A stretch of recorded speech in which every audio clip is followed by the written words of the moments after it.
Everyone, this is your HRM class. In your last class, I was discussing about meaning of industrial dispute and its type.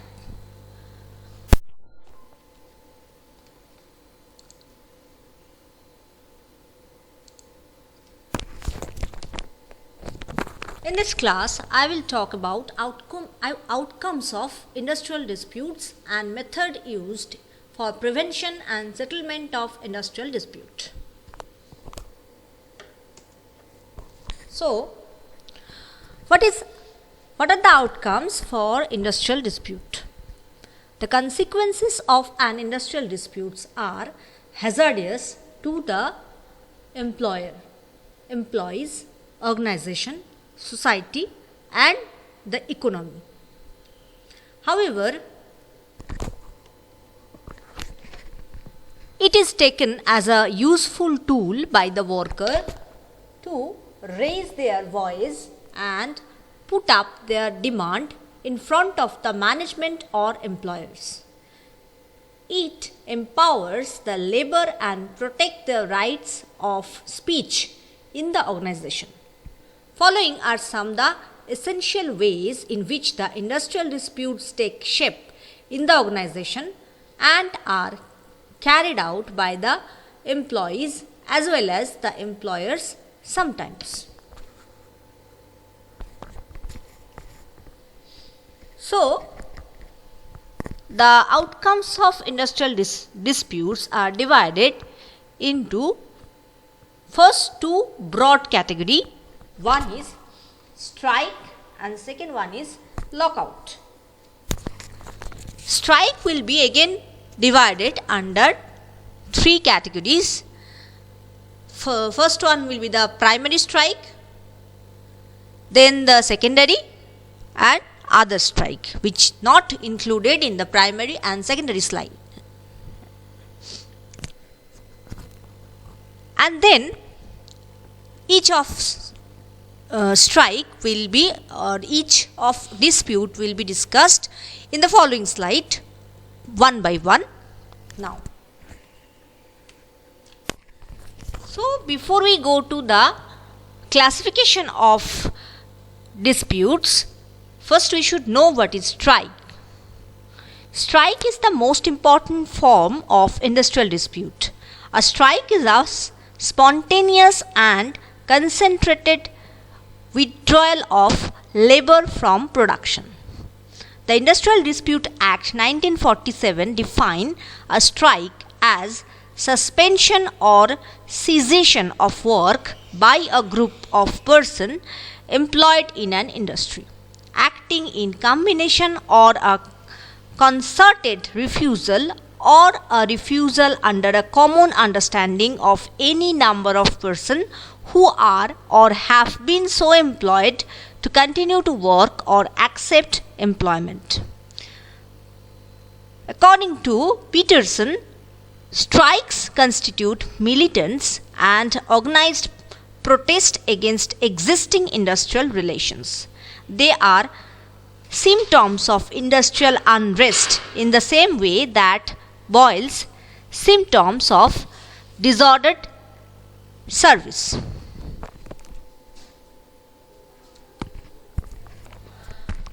So now we will talk about primary strike, the first type of strike. Depending on the purpose, researchers have classified strike into two types. One is primary and the other is secondary. These strikes are generally aimed against the employer with whom the dispute exists.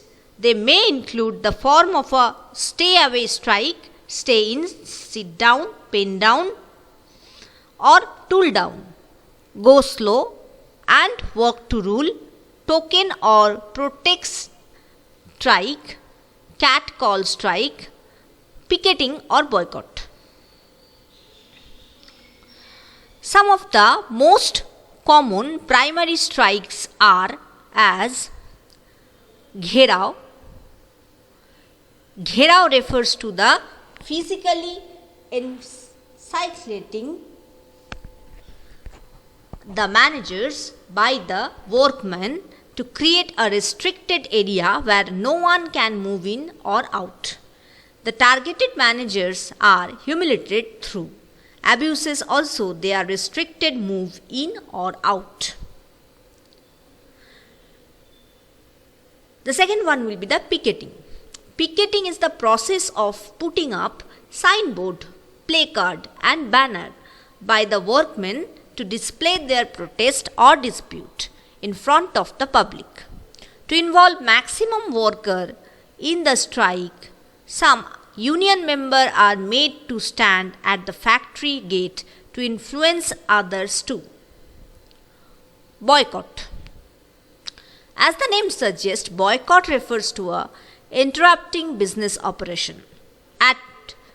It requests the other laborers to temporarily pull back their cooperation with the management and contribute to the strike. Stay away strike. In a stay away strike, the workmen organize a protest in the form of demonstration, rallies apart from the workplace. Pen down strike. It is also known as the sit down strike or tool down strike. Though the workmen come to the workplace daily and also avail the work facility, they still idle and stop working. Token strike. A token strike is a short form of protest where the workmen stop their work for a definite period. It is usually for as short as 24 hours to hamper a day's production or so and get their demand fulfilled by the management. Lightning strike. The lightning strike is that form of strike where the workmen call off the work immediately without giving any prior information or warning to the management. It is also termed as a catcall strike. Go slow strike. This is another harmful way of protesting against the management where the workmen secretly plan to decrease their work speed so that the production is hampered. However, in front of management, they pretend to be highly committed towards their job. Work to do. In this type of strike, the employees strictly follow their job rules or contract and stop performing any additional task other than what all is mentioned in the agreement. Hunger strike. One of the most common form of strike is the hunger strike. The workmen go on fasting for an indefinite period and sit nearby the workplace or the employer's house to protect their demand. These all are example of primary strike. Now we talk about secondary strike. These strikes are also called the sympathy strike. In this form of strike, the pressure is applied not against the employer with whom the workmen have a dispute, but against the third person who has good trade relation with the employer. However, these relations are severed and the employer incurs losses. This form of strike is popular in the USA but not in the India. The reason being, in India, the third party does not have any other role to play in such a strike. Apart from primary and secondary strike, there are some other strike, this which not included in primary or secondary strike. They are undoubtedly other form of strike which take place on a vast level involving and affecting a large number of people. These are general strike, the strike which are conducted on a mass level, that is in the whole country or state or city instead of just a single organization for fulfillment of a demand anonymously like job permanency or an increase in pay, etc. Political strike. Any law or act proposed by the government for making changes to the working terms or conditions when unaccepted by the workers is protested through political strike on a massive level. Particular strike. the protest against a specific issue or person within a strike, state or country and take up a colossal form is termed as a particular strike. Bandh. Bandh is adopted in countries like Nepal and India, where a specific community or a political party call for a general strike across the city or state or country. It is a form of civil disobedience and sometimes become violent, even involving stone attack or arson attack at that time. Apart from strike, there are some other disputes, example or outcomes of disputes, which is lockout. Lockout is the counterpart of strike. While a strike is an organized or concentrated withdrawal of the supply of labor, lockout is withholding demand for it. Lockout is the weapon available to the employer to shut down the place of work till the worker agree to resume work on the condition laid down by the employer. The Industrial Dispute Act 1947 defined lockout as the temporary shutting down or closing of a place or business by the employer. Lockout is common in educational institutions also like a university. If the university authority find it is impossible to resolve the dispute raised by the students, it declares to close down or say lockout the university till the students agree to resume to their studies on the condition laid down by the university authority. Now,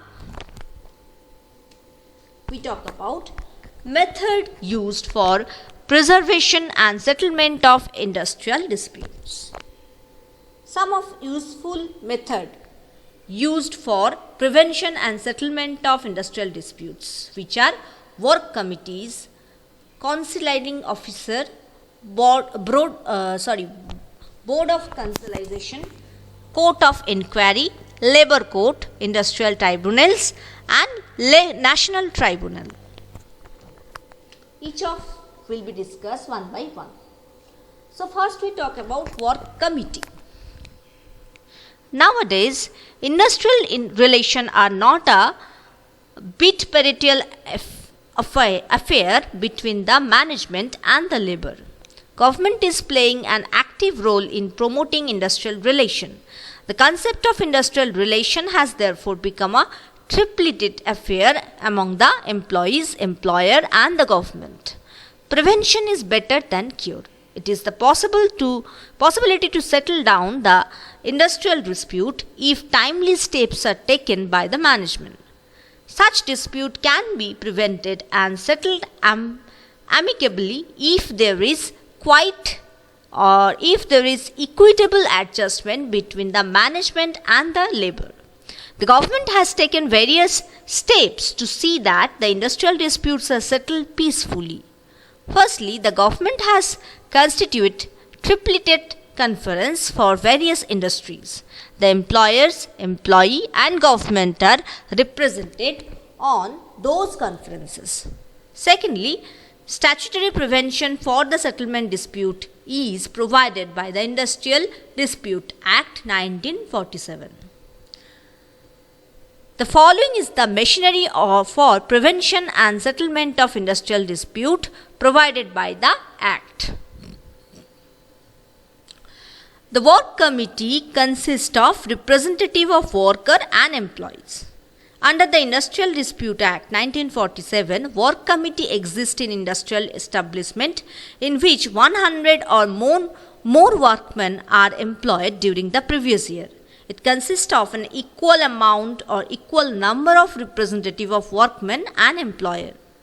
It is the duty of work committee to promote measures for securing and preserving amity and good relation between the employer and workmen.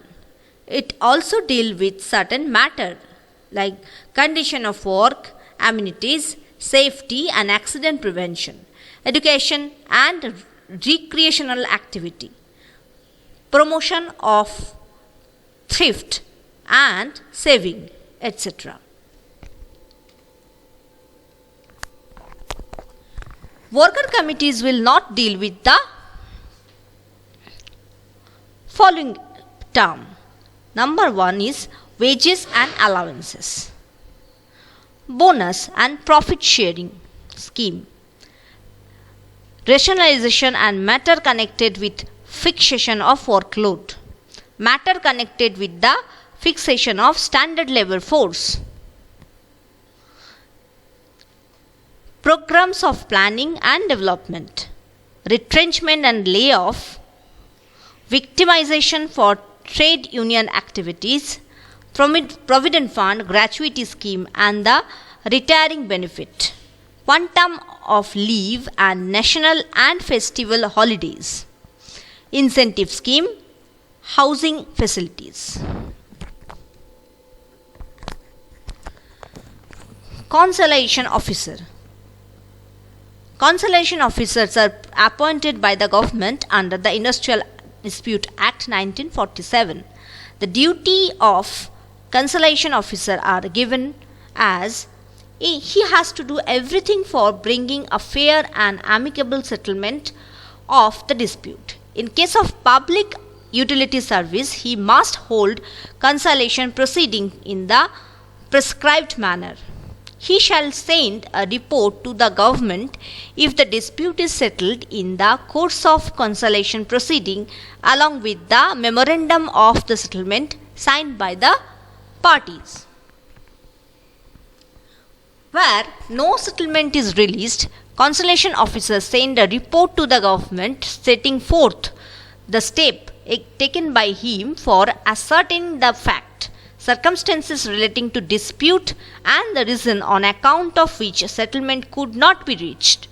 This report shall be submitted within 14 days of commencement of the consolation proceedings. In India, Government of Bombay first introduced consolation and labour officer in 1934 when the Bombay Trade Dispute Consolation Act was passed. Board of Consolation. The government can also appoint a board of consolation for promoting settlement of industrial dispute. The chairman of board is an independent person and the other member, may be 2 or more than 2, are to be equally represented by the parties to the dispute.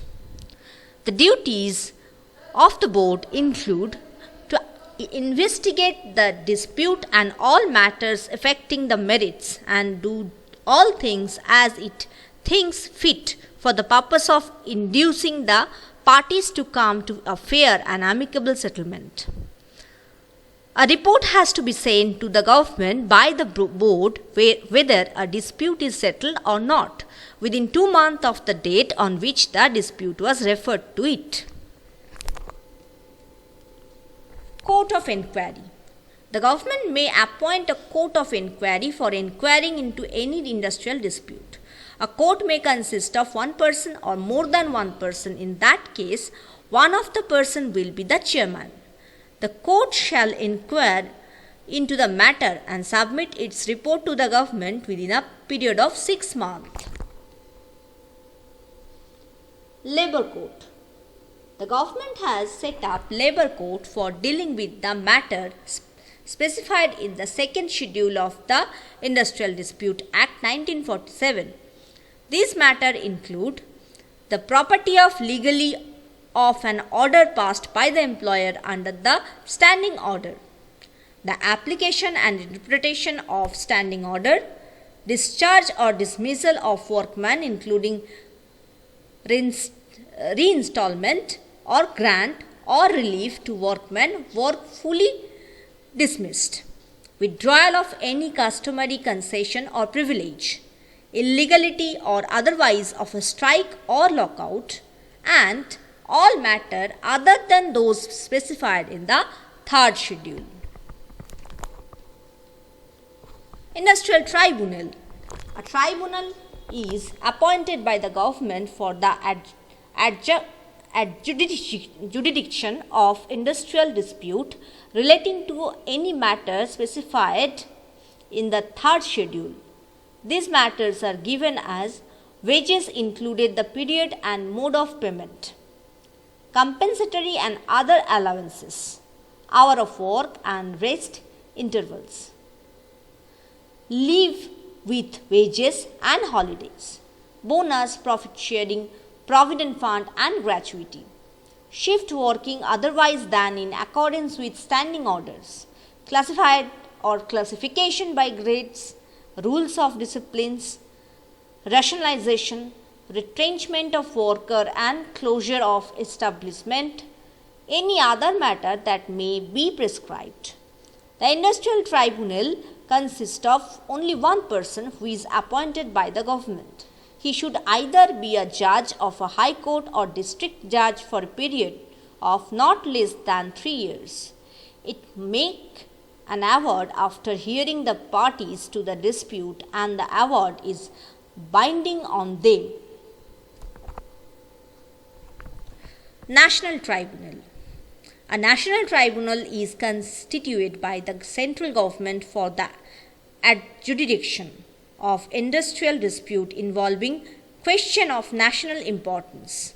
A national tribunal shall consist of one person only, to be appointed by the central government. A person who is or has been a judge of high court, or who has held the office of the chairman or member of the labor tribunal, is eligible for the appointment of this tribunal. So, today I am ending my discussion now. If you have any query, you can ask me in the class. Thank you.